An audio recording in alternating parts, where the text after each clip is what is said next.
नमस्कार दोस्तों। आज की वीडियो हम बात करने वाले हैं रिजर्वेशन के बारे में, आरक्षण के बारे में। तो जो कि सुप्रीम कोर्ट का ऑर्डर आया है, तो यहाँ पे देख सकते हैं navharshtimes.com की जो कि खबर है 11 सितंबर 2020 की। तो आप उनकी ऑफिशियल वेबसाइट पे विजिट कर सकते हैं अगर आपने ये आर्टिकल पढ़ना है। तो मैं यहाँ पे बता दूँ तो यहाँ पे कहा क्या गया है। तो यहाँ पे आरक्षण पर 50% की सीमा रेखा की याद दिला सुप्रीम कोर्ट ने सरकारों को दिया बड़ा संदेश। तो यहाँ पे ये फैसला बुधवार का है। यहाँ पे मैं आगे आपको बताऊंगा क्या क्या यहाँ पे सुप्रीम कोर्ट में हुआ, किस वजह से केसेस किया गया था। तो बेंच ने अहम टिप्पणी में कहा, एक समुदाय का सामाजिक, शैक्षणिक और आर्थिक पिछड़ापन और उनका सार्वजनिक सेवाओं में उनको पर्याप्त प्रतिनिधित्व नहीं मिलना और समुदाय को आरक्षण के लाभ को कम करना ऐसी असाधारण स्थिति नहीं है जिसे के लिए आरक्षण की सीमा को 50% से ज़्यादा किया जा सके।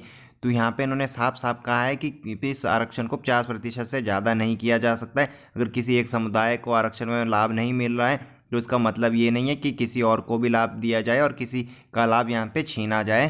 तो यहाँ पे आप देख सकते हैं सुप्रीम कोर्ट में क्या हुआ था। आरक्षण पर सुप्रीम कोर्ट की बड़ी टिप्पणी, राज्यों को दिया कड़ा संदेश।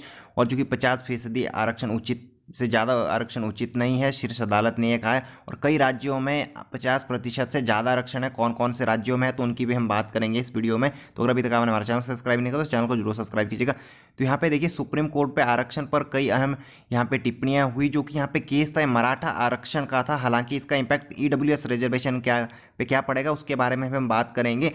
तो यहाँ पे जो कि मराठा आरक्षण का यहाँ पे केस चल रहा था उसे खारिज कर दिया है सुप्रीम कोर्ट ने।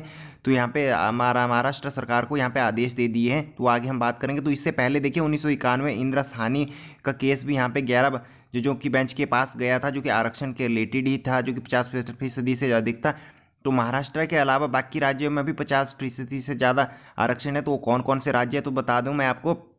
देखिए केंद्र ने हाल ही में पिछली साल जो कि 9 जनवरी और शायद 14 जनवरी को यहाँ पर अधिसूचना भी जारी कर दी गई थी। जो कि 9 जनवरी और 10 जनवरी को जो कि यहाँ पे जो कि असेंबली से यहाँ पे पास कर दिया गया था, जो कि आरक्षण था, जो कि ईडब्ल्यूएस के लिए था। तो वहाँ पे लोकसभा, यहाँ पे राज्यसभा से। और तो यहाँ पे देखिए सबसे ज़्यादा आरक्षण कौन से राज्य में है। तो अगर आपसे क्वेश्चन भी पूछा जाए तो तमिलनाडु में है। तो देखिए उससे तमिलनाडु में सबसे ज़्यादा आरक्षण है, 69% रिजर्वेशन है। और 10% अगर इसको जोड़ा जाए तो शायद वो 89% होगा।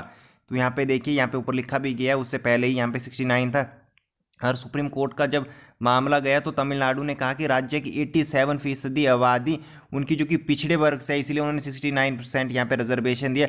और अगर हरियाणा की बात करें तो वहाँ पे जाटों के साथ साथ 9 जब समुदाय को 10 चूँकि रिजर्वेशन दिया गया तो 57 पहले ही से ही था, तो वहाँ पे 67% रिजर्वेशन हो गया। तो दूसरे नंबर पे हरियाणा आता है। तो तीसरे नंबर पे यहाँ पे महाराष्ट्र था, जो कि सुप्रीम कोर्ट के मराठा आरक्षण रद्द करने के से पहले अभी तो रद्द हो गया मराठा आरक्षण। अगर हम बात करें तो महाराष्ट्र में 65% रिजर्वेशन था।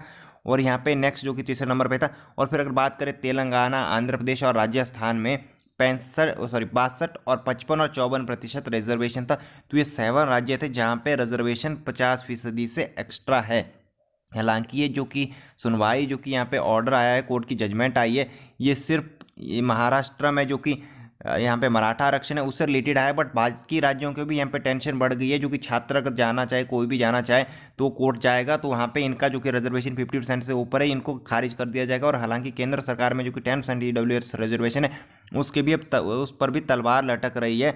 तो उसका भी केसेस केंद्र सरकार में चल रहा है। तो यहाँ पे देखिए 50% आरक्षण आर्थिक आधार पर 10% आरक्षण देने वाले से लागू था।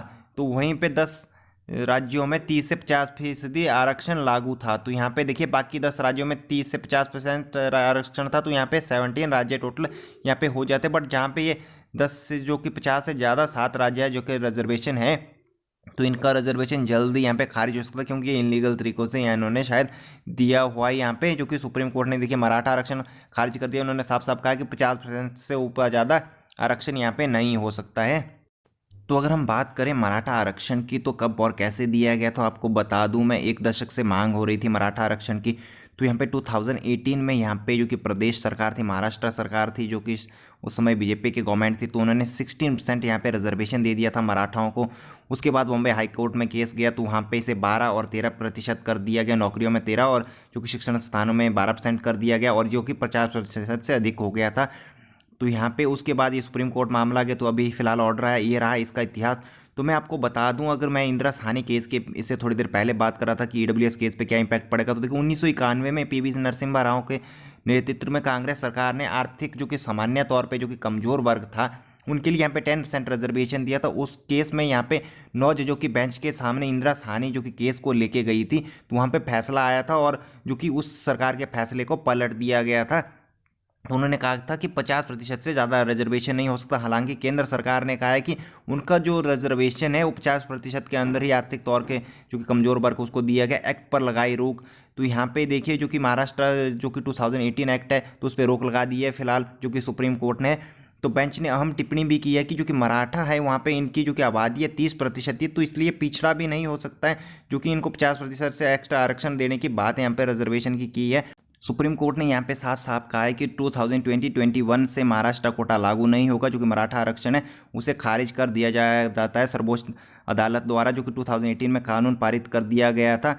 जनरल श्रेणी के उम्मीदवारों के प्रति अन्याय होगा इससे अगर इस रिजर्वेशन को लागू किया जाए।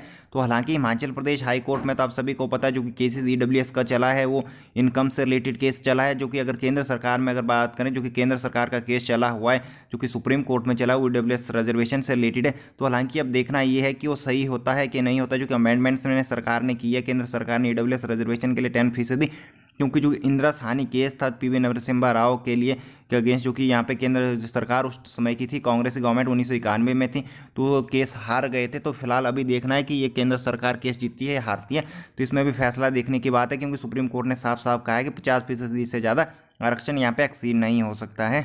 अगर हम हिमाचल प्रदेश में रिजर्वेशन की बात करें तो हिमाचल प्रदेश में 35 या 42% रिजर्वेशन है। अगर यहाँ पे जो कि आईआरडीपी और ईडब्ल्यूएस के लिए रिजर्वेशन लग भी किया जाता है, अगर 8 और 10% दिया जाता है तो भी शायद 50% जो कि यहाँ पे आंकड़ा तभी पार हो सकता है, उसको वो भी नहीं हो सकता है जो कि 3rd या 4th क्लास की कैटेगरीज में।